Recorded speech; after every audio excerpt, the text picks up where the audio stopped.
project management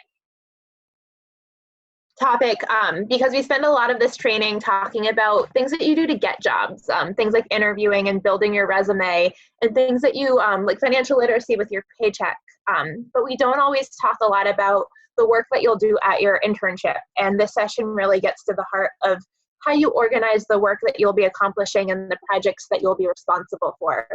So I think this session is really special in this training, because it will not only tell you how to get an internship, but also help you be a really strong intern, like we heard our panelists talk about earlier today. So as we get started, I'm going to throw up this housekeeping slide in case anybody needs reminders of the ways that you can communicate with us during this session. You've all been very active in the chat, which has been lovely to see. And you can please continue to ask questions and share your comments and feedback through that platform. You can also continue to raise your hand or take yourself off mute during pauses to ask questions. These sessions are for you, and we do want your questions and feedback so that we know what you want us to be talking about when it comes to things like projects that you're thinking about managing, or other questions that you have, or places where we aren't as clear as we could be. Your feedback is important to us, so please continue to use those avenues. So now I'm going to introduce our Pencil team and Laura. So you know Katie and I quite well at this point. We both work on the internship program. I'll be facilitating the session, and Katie will be your behind the scenes chat tech guru. So thank you, Katie. I don't know if you want to come on and wave. I think students have seen our faces quite a bit during this training. And we are joined today with Laura Lyons. And Laura, would you like to take a moment to introduce yourself and your current role, your alma mater, and maybe also introduce some projects that you've managed recently? That would be a fun way to get into this.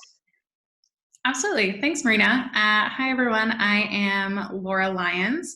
I'm currently an international project manager for a tech company called Palantir. We are based in New York, Washington, D.C., San Francisco, and London. My hometown, I actually grew up in Manhattan in the Lower East Side. So went to New York City public school my whole life. And I graduated from FIT, which is a SUNY school. So it's a state university of New York. Yeah, excited to be here. Happy to share some of my experience with you. Some of the projects that I've managed over the past few years at Palantir have been related to international expansion and corporate governance, which is really just managing all of the different companies we have internationally. So a lot of business and corporate things, which are more fun than they sound. And will you also share your NYC DOE school, now that we know you're a public school graduate? Yes, I went to Lower Lab on the Upper East Side for elementary school, and then I graduated middle school and high school from the Lab School on 17th Street. Great, thank you. So now we're going to dive into the agenda for the day. We're going to start with a quick icebreaker, welcome back from lunch. Then we're going to dive into the 4 steps of project management. We'll talk a little bit about time management, teamwork, and then we'll have some opportunity for a mini panel project management Q&A. So please think of questions that you'd like to have answered about project management and setting up yourself for success with the different responsibilities that you may have in your internship. And then we will complete a quick group project plan before we reflect and close out for our final career panel of the day, which should also be a good one. So before we get into that icebreaker, we're going to go over our learning objectives. Today, we're going to leave this session with a basic understanding of project management strategies. We're going to identify the information that we need to execute our responsibilities and learn more about how project management fits into a variety of regular work activities. And then we're going to execute all of that learning in the deliverable of a group project plan. Great. So now, if you can share in the chat, we've all seen a variety of virtual backgrounds. If you take a look at the selection of 6, which one you think you'd want to choose out of the selection?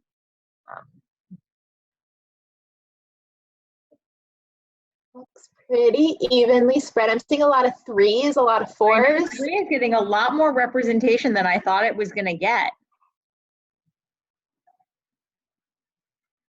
It is. It's when we think about professional communication, I think it's a good representative for a virtual background. And for all of you, this is something to think about. You may want to use a virtual background for your video interviews. That's a totally okay thing to do. And there are lots of great ones you can find online. Sure. Okay, great. I hope everybody had a little fun looking at those opportunities and potential virtual backgrounds. I'll also make a plug here that these sessions can, you are welcome to take yourself off video or stay off video. But if you'd like to come on video when you ask questions, it's always great to see your face as you interact with us. So please keep that in mind. And maybe you'd want to use one of the virtual backgrounds for that. Okay. And with that, we're going to get into project management. So we're going to start with a definition. A project is a task with a specific start and end time that has defined expectations and outcomes. That's a lot of words to say a project is something that you have to do by a certain time. And project management is that process of planning and organizing and executing the project. And Laura, will you speak a little bit about your broad approach to how you approach project management? Absolutely. So as we'll discuss later in the presentation, there are a ton of different ways to approach project management. But I think the two things that I really try to keep in mind when I approach any project, no matter how big or how small, is really just to stay really organized and keep the lines of communication open with everyone working on the project, regardless of whether you're the project manager or just contributing to the project and have a few tasks assigned to you, making sure that everyone knows what you're working on and you're keeping really organized is really the greatest value add that you can bring to any project, really. Great, thank you. So now that we've covered the definitions and kind of the big approach, we're going to talk about 4 concrete steps that you take when you start to plan a project. Step number 1 is that you define your goals. This is really important. This is like the thesis statement in your essay. It tells you what you're doing. So you want to identify what you're looking to accomplish, make sure that you understand what you're trying to accomplish, and understand why you are wanting to accomplish that.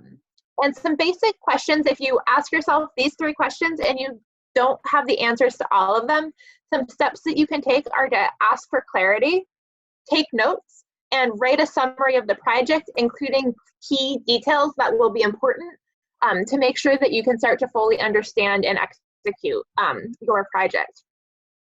After you've defined your goals, you want to determine your parameters. So a parameter is a measurable constraint of a project. It's a little bit like a rule.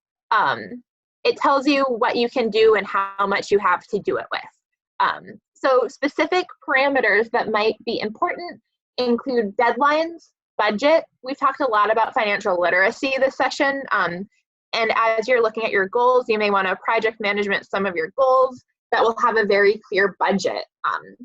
Quantity and quality are also really important parameters. They tell you how much you need to make of something or how many essays you might need to write, along with what the quality is. Some projects might demand a higher quality than others, and that will tell you a little bit more about how you're spending your time and where your focus and attention are on. And after you determine your parameter, you determine your resources. So resources are important because they tell you how you can follow those rules. There are things like people and information and funding. And Laura, here, will you talk a little bit about how you approach resources, like asking for a budget or additional help, and how Absolutely. you think? Oh, sorry, go ahead. Nope, it's your time. Sure. Yeah, so I think that the way that I approach determining project resources really depends on the type of project. But there are really 2 main things that I like to do at the outset. The first of which is to ask if there's somebody at the company or organization who's worked on a similar project. I find this is really helpful because it avoids doing duplicative work or reinventing the wheel. If there's someone who's worked on something similar, it might be helpful to spend 10, 15, 20 minutes just talking with them, see if they have any resources they can share. I've already put together a project plan that you can use as a starting point and tweak based on this specific project's parameters, or they might have some research they've already done that you can use to progress your project objectives. Or they might have a resource internally, someone at the company or organization who you can talk to who is really instrumental in them completing the project on time, that might be a good mentor for you as you work your way through the project. I also find it helpful to ask them if they encountered any issues when they worked on a similar project. This can help you avoid any roadblocks or unforeseen fire drills down the road, and just helps you plan more effectively and efficiently. That being said, not always the case that there's someone who's worked on something similar. Sometimes you get handed a project that's totally new and no one's ever done anything like this before. And in that case, before I start determining resources, I like to do a little bit of research. So just Googling, right?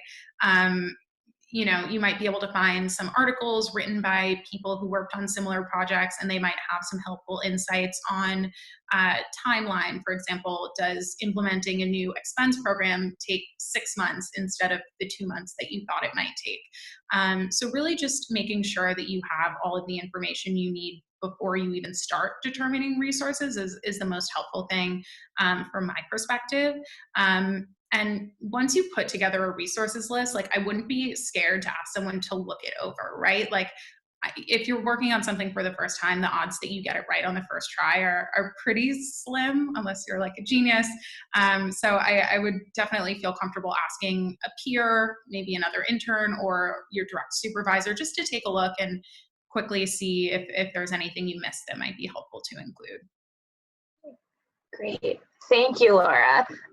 So to review the first 3 steps of project management, first, you determine your goals. Second, you determine your parameters. Third, you determine your resources.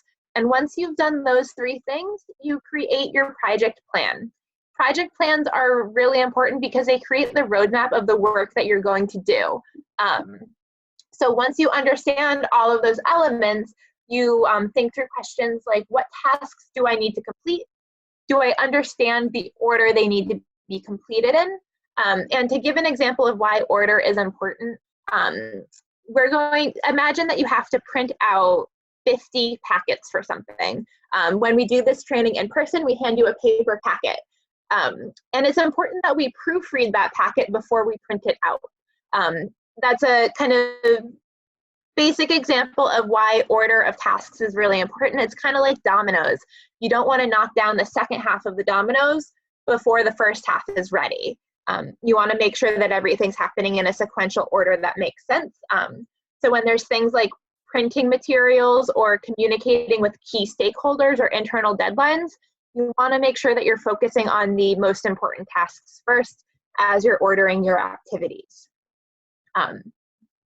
And that also leads into the next point of internal deadlines will lead a lot of how you project manage.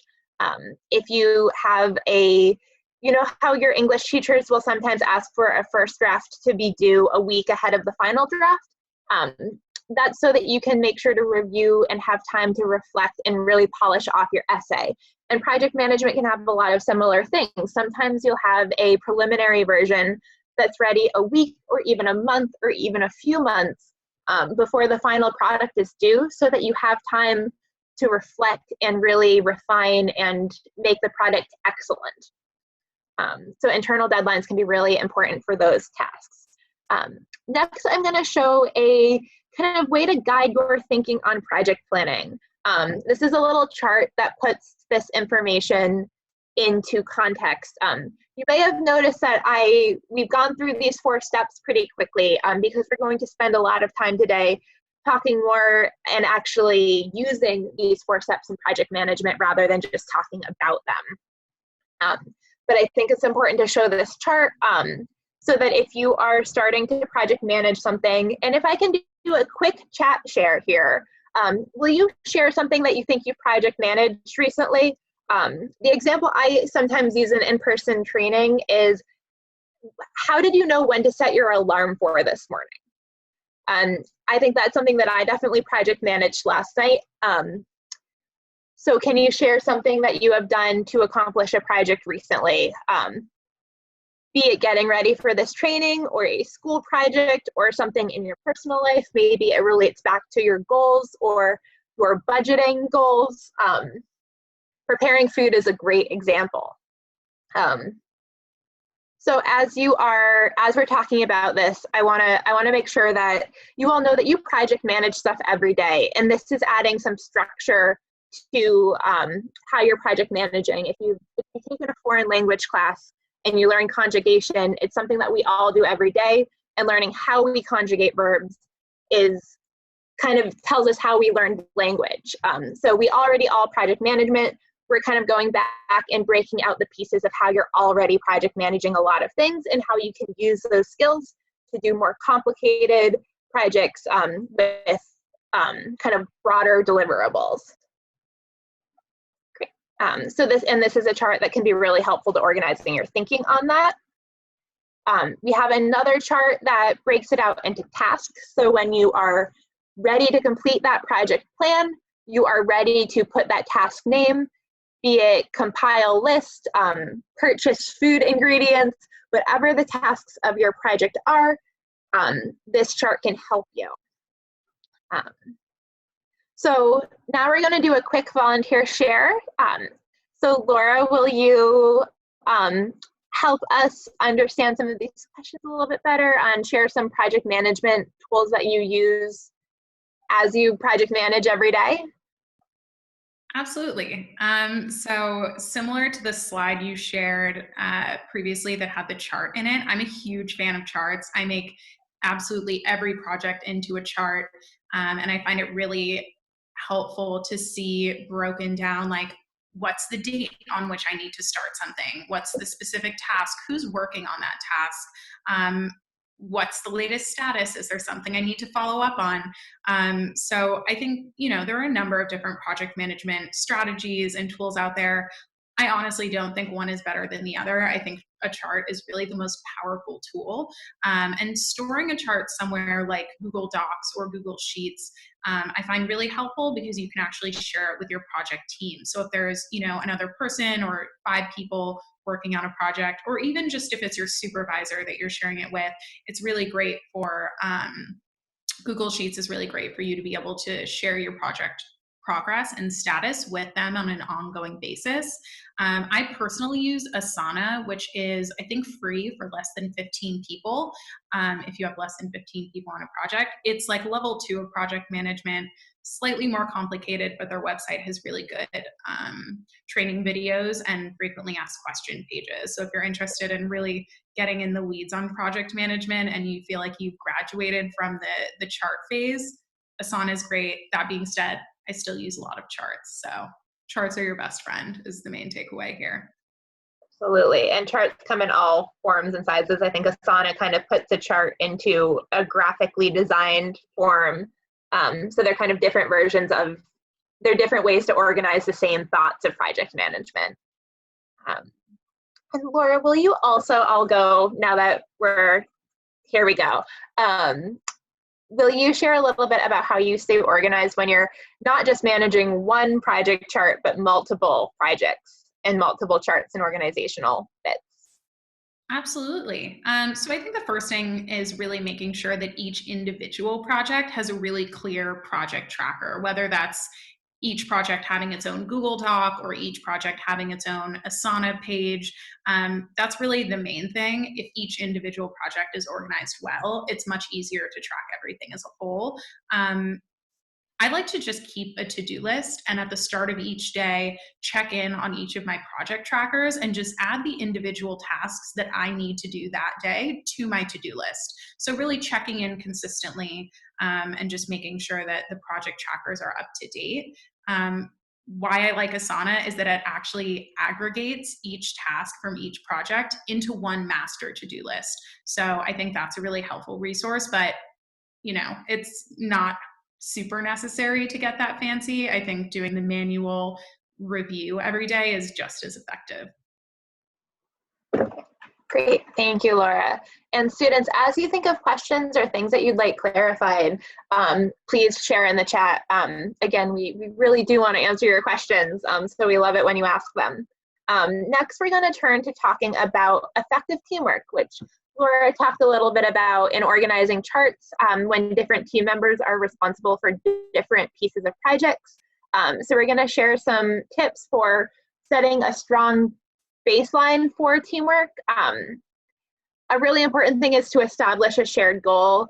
This kind of goes back to step one, know what you're doing. It's hard to work as a team when people don't have clear expectations of what you're actually accomplishing together.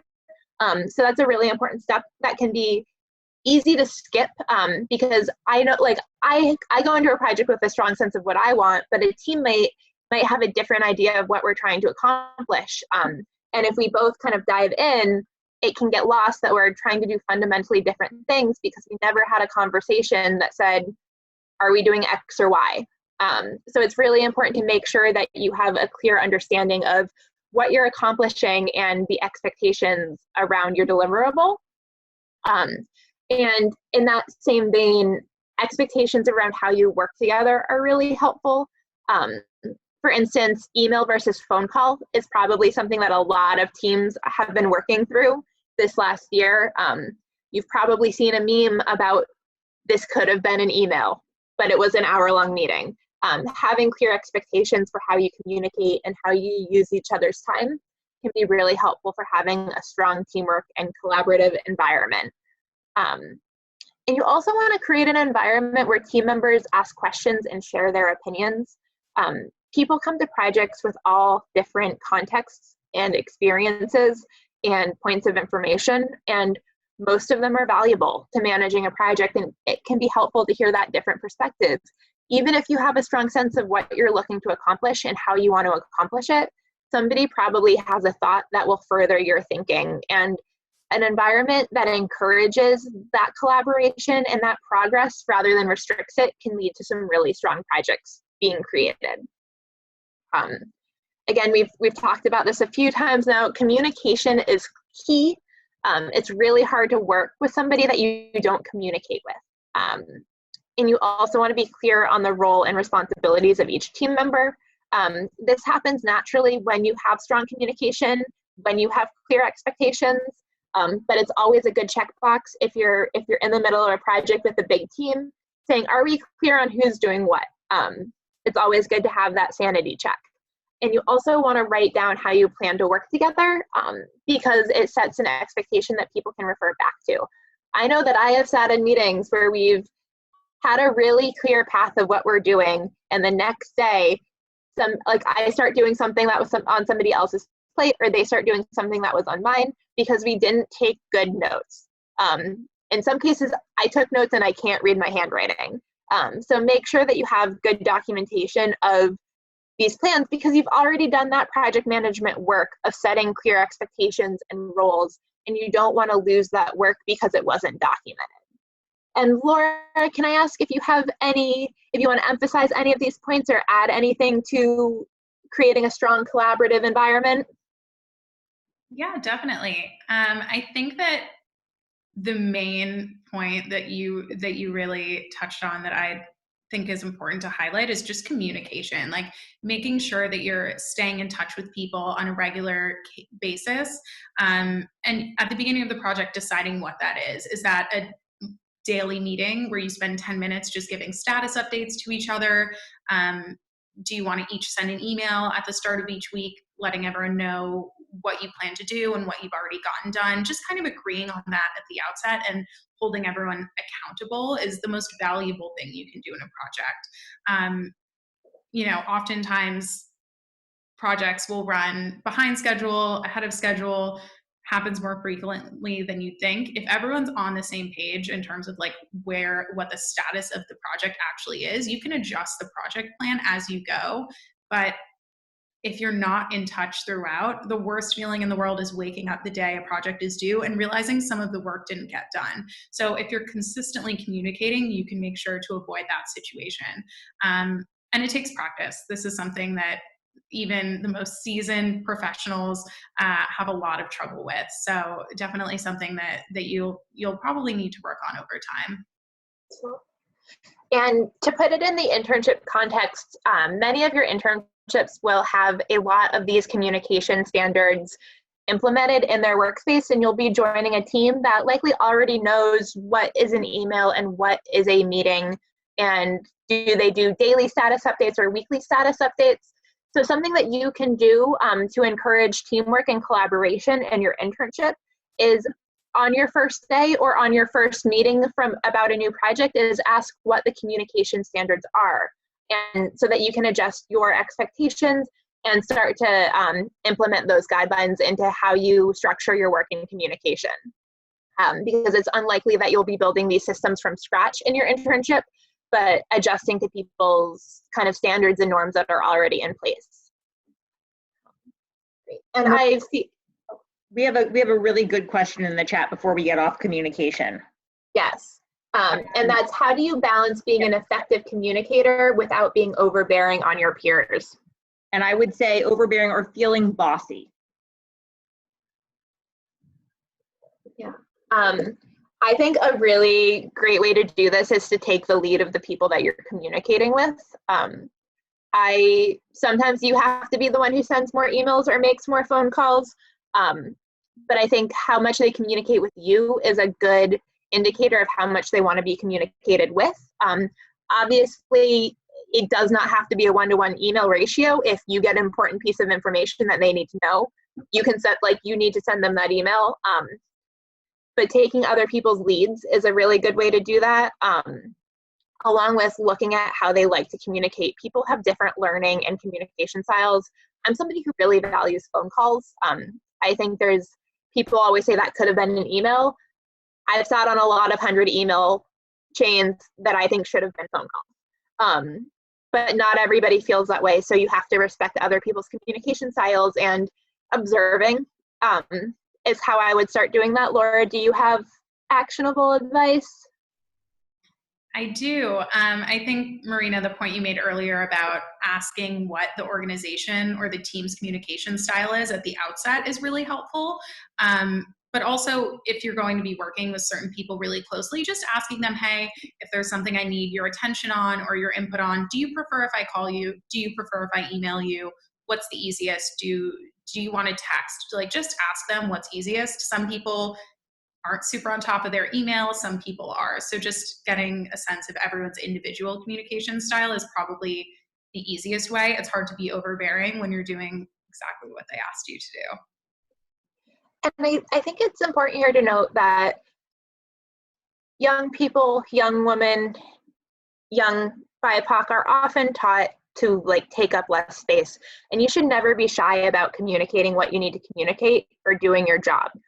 You have a voice, you have a role in that project, and you should never be shy about sending an email that moves a project forward. That's your space, that's your role. And this is a little bit beyond project management, but if in your internships you're ever struggling to send an email or you feel like you're taking up too much of somebody's time, I encourage you to use that space, and B, if you want to give our internship team a call and ask how to approach it or talk about it, that's part of what we're here for. And we're here to support that. You should never feel like you're shy or that you can't speak up or that you're sending too many emails about your job. A lot of your jobs this summer are going to be sending emails and communicating with people, and you should never, ever, ever be shy about taking that space and having that voice. So Katie, it looks like there's been chat action. Is there anything else that we'd like to address in the chat? No, I think that was the big question. We can move on for the moment. Okay, great. We're gonna move on to time management. Sorry. As I said, I don't have a great work setup in my room, so you just saw my desk shake a lot. So we're going to talk about time management, which we've touched on a little bit already. We're all big fans of to-do lists. One of the things that can work well to structure your activity is to, at the end of the day, start your to-do list for the next day. So at 4:45 or 15 minutes before you head out of the office, take a moment to reflect, make sure that all of that day's tasks are done, and identify the first 3 things that you need to do when you walk in the morning. And that can help get you a strong start to the day and make sure you're thinking through what needs to happen first on your projects, and what the immediate next steps are.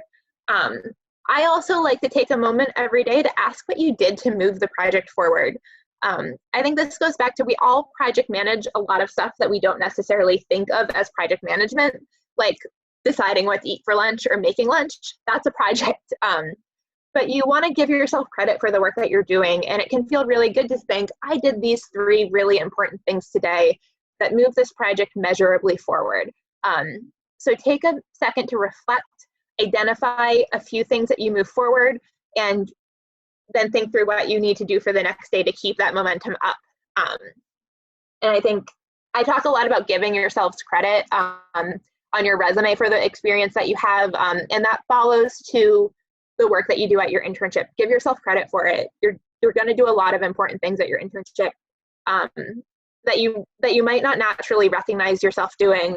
So take a moment every day to reflect on everything that you've done that day to move projects forward and help your employer and those projects.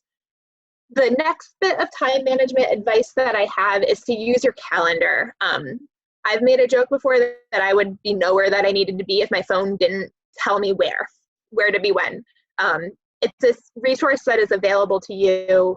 Use it. There's no need to make yourself crazy writing down a million things. Travel time is no longer a thing that you have to consider, but your phone and your computer calendar are really important resources that I encourage you to use.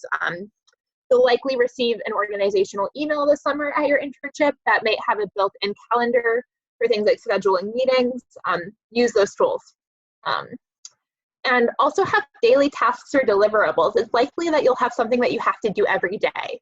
If you're a social media manager, you might have to check and respond to Instagram and Twitter comments kind of first thing in the morning. That may be something that you do every day, no matter what day or what other projects you have. So make sure that you're accounting for those daily routine tasks and building out your special projects around that. And establishing milestones for projects can be really helpful. This kind of goes back to giving yourselves credit. Make sure that you know when a substantial achievement has kind of been unlocked in a project, and take a moment to say, yes, we did that, and here's the next things that we need to do.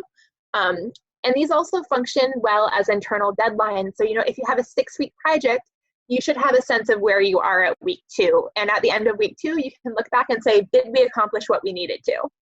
You can also plan in 30-minute segments. This may change based on the project that you're doing, but 30 is a good kind of guesstimate for your chunks of time, so that you have a good sense of what you're accomplishing kind of every half hour of your day. It's good to schedule it in if you're going to respond to emails in this block, and then in the next block, you're going to draft that communication. And after that, you might have lunch or a meeting. It's good to structure your time. And I often, even if it's not a meeting with somebody else, I'll put a block of time on my calendar saying, this is when I'm responding to my inbox, so that people know, like, I do need a half hour to do work that isn't on Zoom in meetings. And that can be a really good way of structuring your time and making sure that you're accounting for everything that you need to do. And also check in with others. We heard a lot from our alumni earlier today about communication and working with your team. And this is important when you're working on a project. Make sure that others are read in and make sure that that's all happening. Laura, I just talked a lot about time management and I hit on a lot. Do you have anything that you'd like to add or emphasize? Yeah, I think those are all great points, and totally agree. I live and die by my to-do list and my calendar. I would be lost if they were gone tomorrow when I woke up. Something I find helpful when keeping my to-do list up to date and this might seem a little ridiculous to some, but helpful to others, is I actually update my to-do list multiple times a day. I like to keep my to-do list in order of priority at all times. So I'll always have the most important thing that needs to get done at the top. So it's the first thing that I do. Throughout the course of a day, the most important thing that you're working on can actually change. There might be a new task that's come up, or a deadline might have been moved. So just making sure that I'm keeping that consistently updated is really helpful, so that I know that I'm working on the most important thing at any given time. And from a calendar perspective, totally agree. It's really helpful to block off chunks of time to actually get work done. I also find it really helpful to add deadlines to my calendar. So, you will capture deadlines for specific tasks or project general deadlines in your project trackers. But I find also seeing them on a calendar is really helpful. If I open my calendar and see I have 3 deadlines on Friday, I'll know Monday morning that I really need to surge and really focus on those projects this week, and can update my to-do list accordingly. So yeah, that's what I find helpful from a time management perspective. Thanks, Laura. And you brought up a really good point about putting critical deadlines on your calendar. I think that's really helpful too. Even if there's nothing that you'll need to do that day, I'll use the example of the application opening for the Ladders program that you've all filled out and applied for. I had that on my calendar as soon as it was announced, because even though there was nothing that I needed to click on specifically that day, I knew that we'd be getting a lot of questions and a lot of pieces of communication. So having that on my calendar reminded me of, like, this isn't a day to have other really critical deliverables. You want to make sure that you have space for the extra emails that will be in your inbox for that. So it's really helpful to have kind of the big picture events on your calendar as you're mapping out the rest of your work. Okay. So now we're going to move to productivity. A good reminder that Beyonce has the same 24 hours a day that we do. And you can accomplish a lot in those 24 hours. To stay productive, some things that I like to do are keeping that to-do list up to date and crossing things off as you do them. Sometimes I like to do the difficult stuff first. I always kind of look holistically at all of the tasks that I need to do. And sometimes I like to knock out the really, really difficult thing first so that I don't have to think about it again. But sometimes if I know, like, I'm in a really stressful meeting that morning, I'll do something a little bit simpler first thing, so that when I have more kind of headspace later in the afternoon, I can do the picky stuff. I also like to focus on one thing at a time. It keeps your focus there. I can't both do this facilitation and, like, be answering my inbox on the side. So I like to give everything my full attention. And I also set achievable goals as I'm thinking about my to-do list. I try to be very reasonable about how long something will take me. I cannot do a week's worth of work in one day. And setting up my to-do list with a week's worth of work isn't beneficial for anybody if I'm not being reasonable about what I can actually accomplish in that time frame. And to that point, I also like to plan a few days ahead. There's no need to do a week's worth of work in one day when you have all week. So if I know that I can't get to everything on my to-do list today, I can map out the next few to make sure that all critical items are accounted for. Do we have any questions in the chat? We're going to do the little Q&A session now again. So I'm not seeing anything project management related, so we'll get into the questions. And students, as you are listening and as you are thinking about what projects you'll manage this summer, please continue to share out. So Laura, will you talk a little bit about strategies that you have for working with others on a project? Absolutely.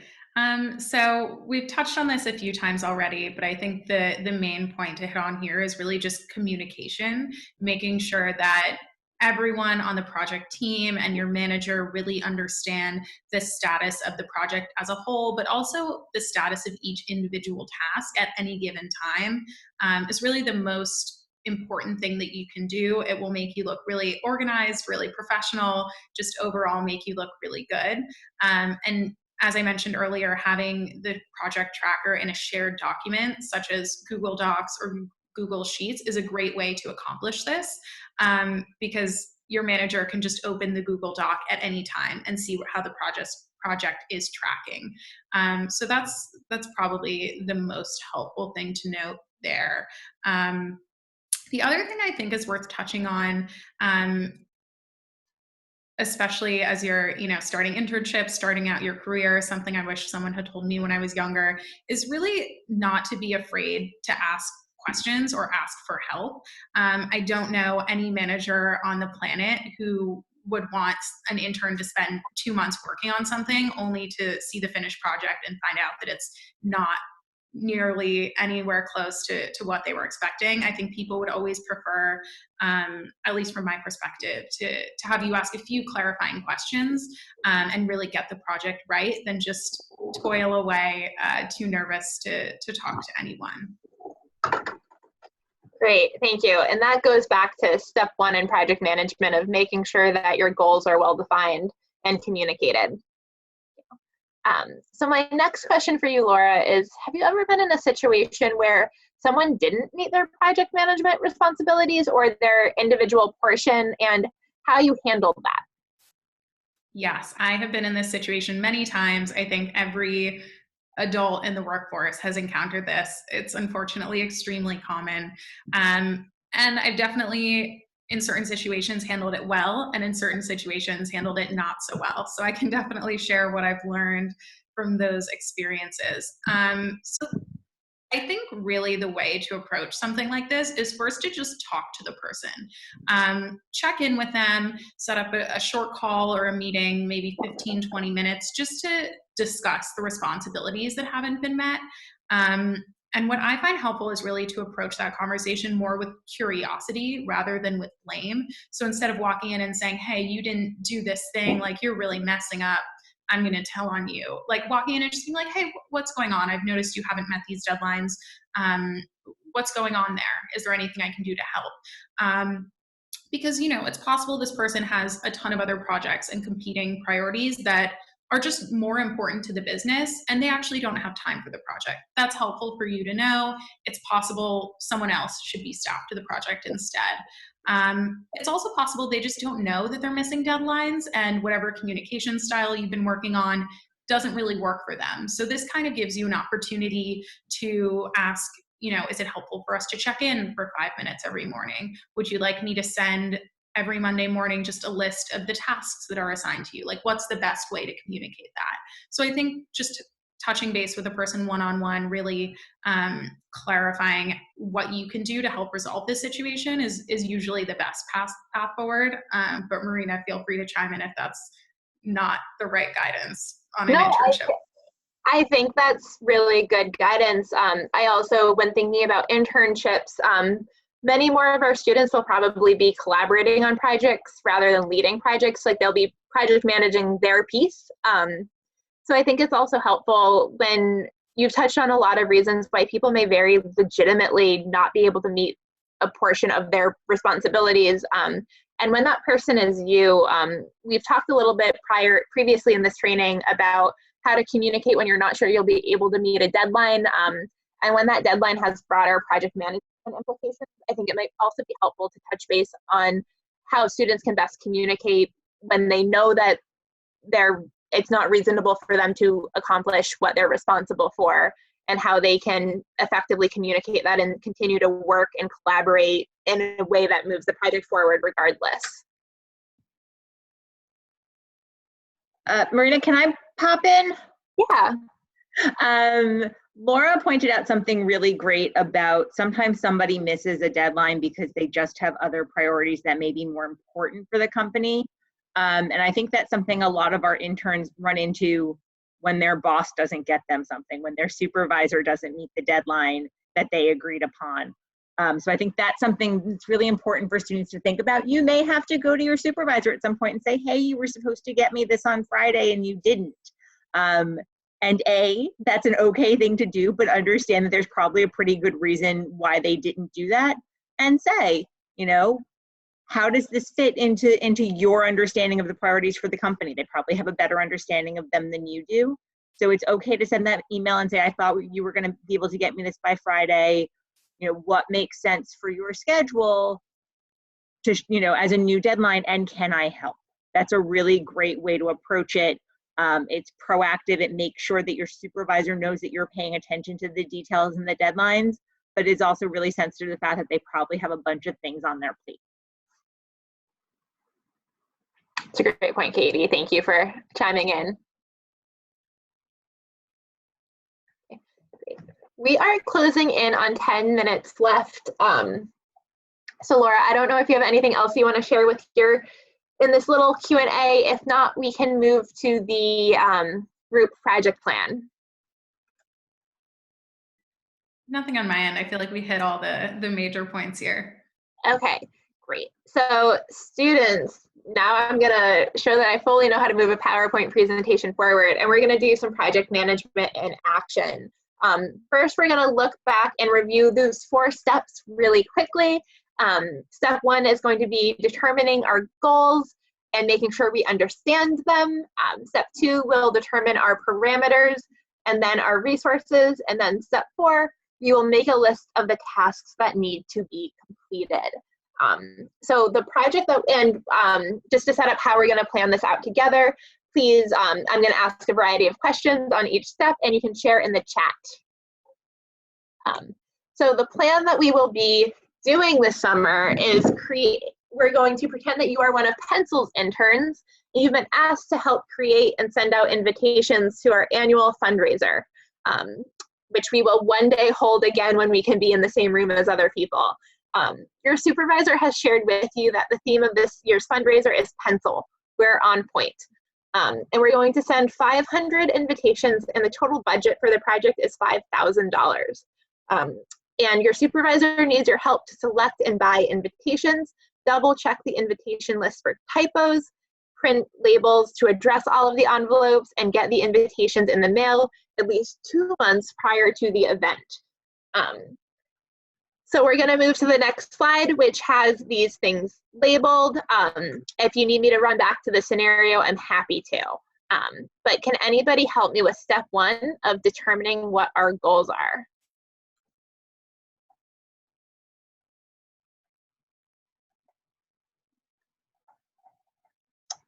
And again, you can share in that chat function. Lookman, I see you have your hand raised, so I'm going to go ahead and unmute you. Okay.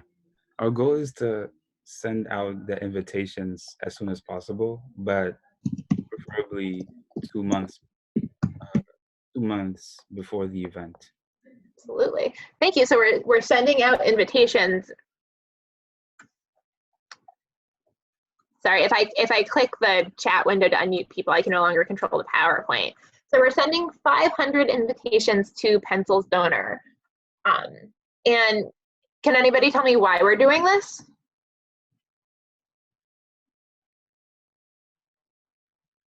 We're doing it for the fundraiser, absolutely. So we want people to attend this event, so we have to invite them and make sure that they have the information for it. Okay. So what are our parameters? And these are kind of the rules that we're working under. What is our deadline? What is our budget? How many are we sending? Which we answered a little bit in the previous question. And what are our quality standards? We've got a $5,000 budget. Great, we're sending them out 2 months before the event, and they need to be error-free and well proofread. Great. And so now that we've determined our parameters, can anybody help me determine our resources?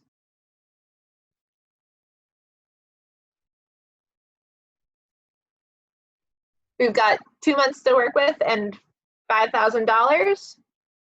Great, absolutely. So we have our budget. We also have that donor list that needs to be proofread. That's a huge resource that we have. And we know that our supervisor's there. If we have questions, if we have concerns, or if we see something in that donor list that we think might be a typo, but we're not sure, this is kind of beside the point, but anytime you're proofreading people's names, it can be hard to know what is somebody's name and what's a typo. So make sure that when you're proofreading, you're keeping in mind that some people have different spellings and different like capitalizations of their name. And to, whenever you're working with people's names, it's always better to ask rather than assume. And can anybody share what tasks need to be done to make this project happen? That is not a stupid question, Daniela. A donor list is a list of people who Pencil wants to invite to this fundraiser because they've provided past support for Pencil's programming and activities. So they're people who have supported Pencil in the past who we think might be interested in attending this event this year or next year. So it's just a list of people that we're inviting. So one of the things we need to do is to print out labels. Absolutely. What else do we need to do before we print out those labels? We need to find the invitations.